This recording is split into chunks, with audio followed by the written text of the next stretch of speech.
This is our final ModCon project. This circuit takes an audio signal through the speaker, amplifies it, and filters it if it has too high or low of a frequency. If the frequency is correct, the signal will open the gate transistor and light up the LEDs. ModCon with Brian! What wonderful days! ModCon with Brian! Ain't no passing craze!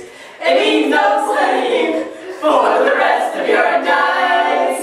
It's our problem-free philosophy. ModCon with Brian! ModCon with Brian? Yeah, it's where we made our light synthesizer. What's a light synthesizer? Nothing. What's a light synthesizer with you?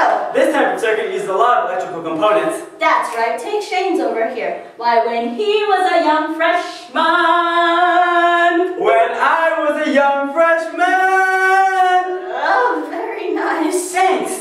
He tried to build a light synthesizer, and so he started with an amplifier. I used an op-amp and a resistor with a feedback loop, and an amplifier, the signal coming through, and oh, the amplifier! It inverted the signal. And I added a bandpass filter. What's in a bandpass filter? At first, I didn't get it.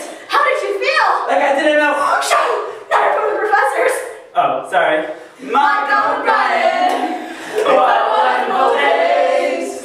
ModCon with Brian! Ain't no passing craze. It means more Simulink for the rest of your days. It's our problem-free philosophy.